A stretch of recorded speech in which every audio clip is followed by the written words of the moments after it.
പാകിസ്ഥാൻ ആസ്ഥാനമായുള്ള ഭീകര സംഘടനകളായ ലഷ്കർ-ഇ-തോയ്ബ, ജെയ്ഷെ-ഇ-മുഹമ്മദ് എന്നിവയും അവരുടെ സഹായികളും അഫ്ഗാൻ പ്രദേശം ഭീകര പ്രവർത്തനങ്ങൾക്കായി ദുരുപയോഗം ചെയ്യുന്നത് തടയാൻ അന്താരാഷ്ട്ര സമൂഹം ശ്രമങ്ങൾ ശക്തമാക്കണമെന്ന് അഭ്യർത്ഥിച്ച് ഇന്ത്യ.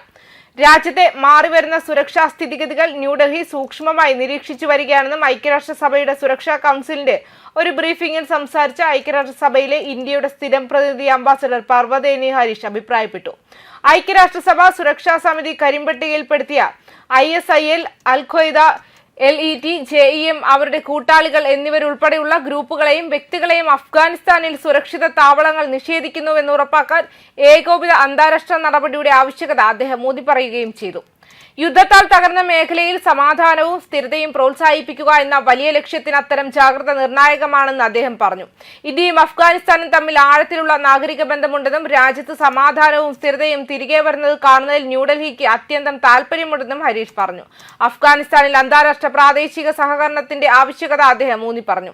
ഇന്ത്യൻ സായുധ സേന നടത്തിയ ഓപ്പറേഷൻ സിന്ധൂർ എന്ന പേരിൽ നടത്തിയ ഭീകരവിരുദ്ധ ആക്രമണങ്ങളിൽ വലിയ നഷ്ടങ്ങൾ സംഭവിച്ചതായി ഒരു ഉന്നത ജെയ്ഷെ-മുഹമ്മദ് കമാൻഡർ സമ്മതിച്ച് 2 ദിവസത്തിന് ശേഷമാണ് ഇന്ത്യയുടെ പ്രതികരണം വന്നത്. മെയ് 7-ന് ബഹവൽപൂരിൽ നടന്ന ആക്രമണം ഭീകര സംഘടനാ തലവൻ മസൂദ് അസറിന്റെ കുടുംബം പിളർത്തിയെന്നും മസൂദ് ഇല്യാസ് കാശ്മീരി സംബന്ധിച്ച ഒരു വൈറൽ വീഡിയോയിൽ വ്യക്തമാക്കി. ഇന്ത്യയും അഫ്ഗാനിസ്ഥാനും തമ്മിലുള്ള അടുത്ത ബന്ധത്തെക്കുറിച്ചും ഹരീഷ് എടുത്തു പറഞ്ഞു. ഇരു രാജ്യങ്ങളും തമ്മിലുള്ള നാഗരിക ബന്ധത്തിന് ഊന്നൽ നൽകി. അഫ്ഗാനിസ്ഥാനുമായി ബന്ധപ്പെട്ട പ്രധാന വിഷയങ്ങളിൽ അന്താരാഷ്ട്ര പ്രാദേശിക സമവായത്തിന്റെയും സഹകരണത്തിന്റെയും പരമപ്രധാനമായ പ്രാധാന്യത്തിൽ ഞങ്ങൾ വിശ്വസിക്കുന്നു. രാജ്യത്ത് സമാധാനം, സ്ഥിരത, വികസനം എന്നിവ പ്രോത്സാഹിപ്പിക്കുന്നതിന് എല്ലാം പ്രസക്ത കക്ഷികളുമായും സജീവമായി ഇടപെടുന്നു. ദോഹയിലും മറ്റ് പ്രാദേശിക വേദികളിലും നടക്കുന്ന UN യോഗങ്ങളിലെ ഞങ്ങളുടെ പങ്കാളിത്തം ഞങ്ങളുടെ ശ്രമങ്ങളെ പ്രതിഫലിക്കുന്നുവെന്നും അദ്ദേഹം കൂട്ടിച്ചേർത്തു. വിദേശകാര്യമന്ത്രി S ജയശങ്കർ, അഫ്ഗാനിസ്ഥാൻ വിദേശകാര്യമന്ത്രി ആക്ടിംഗ് മന്ത്രി അമീർ ഖാൻ മുത്തഖിയുമായി ചർച്ച നടത്തിയെന്നും ഏപ്രിൽ 22-ന് നടന്ന പഹൽഗാം ഭീകരാക്രമണത്തെ അഫ്ഗാനിസ്ഥാൻ ശക്തമായി അപലപിച്ചതിനെ സ്വാഗതം ചെയ്യുന്നതായും അദ്ദേഹം പറഞ്ഞു. അഫ്ഗാനിസ്ഥാനു വേണ്ടിയുള്ള ഏതൊരു സംഘർഷാനന്തര നയവും പോസിറ്റീവ് പെരുമാറ്റത്തിനുള്ള പ്രോത്സാഹനങ്ങളും ദോഷകരമായ പ്രവർത്തനങ്ങൾക്കുള്ള പ്രോത്സാഹന നിർമ്മാർജ്ജനങ്ങളും സംയോജിപ്പിക്കണമെന്ന് ഇന്ത്യ പറഞ്ഞു.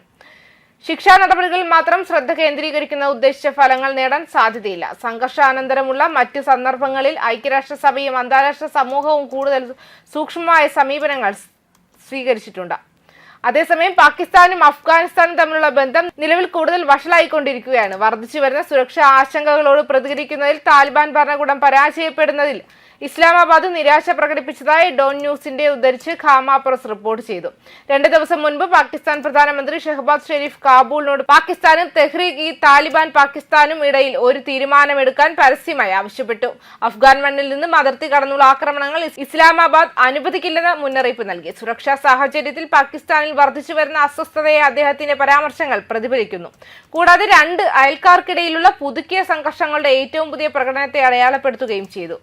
നങ്കർഹാൾ, ഖോസ്റ്റ് പ്രവിശ്യകളിൽ പാകിസ്ഥാൻ നടത്തിയ വ്യോമാക്രമണങ്ങളിൽ സാധാരണക്കാർ കൊല്ലപ്പെട്ടുവെന്നും അഫ്ഗാൻ ഉദ്യോഗസ്ഥൻ ഇതിനെ പ്രകോപനപരമായ പ്രവൃത്തികളെന്നും വിശേഷിപ്പിച്ചതായും കാബൂളിൽ നിന്നുള്ള ആരോപണങ്ങളെ തുടർന്നാണ് മുന്നറിയിപ്പ്. തീവ്രവാദ കേന്ദ്രങ്ങളെ ലക്ഷ്യമിട്ടാണ് ആക്രമണങ്ങൾ നടത്തിയതെന്നും പ്രാദേശിക സുരക്ഷയ്ക്ക് ഭീഷണിയായ ഗ്രൂപ്പുകളെ നിയന്ത്രിക്കാൻ അഫ്ഗാനിസ്ഥാന് കഴിയാത്തതിന്റെ തെളിവാണെന്നും പാകിസ്ഥാൻ ഈ ആരോപണങ്ങൾ ശക്തമായി തള്ളിക്കളഞ്ഞുവെന്നും ഡോൺ റിപ്പോർട്ട് ചെയ്ത ഖാമ പ്രസ് റിപ്പോർട്ട് ചെയ്തു.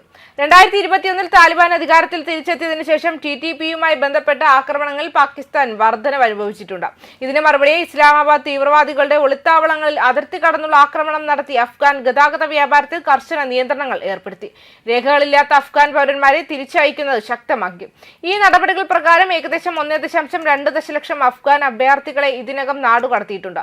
ഇത് ഈ വിഷയത്തിൽ പാകിസ്ഥാന്റെ കൂടുതൽ കർശനമായ സമീപനത്തിന് അടിവരയിടുന്നുവെന്നും റിപ്പോർട്ട് കൂട്ടിച്ചേർക്കുകയും ചെയ്തു. ന്യൂസ് ഡെസ്ക് കർമ്മ ന്യൂസ്.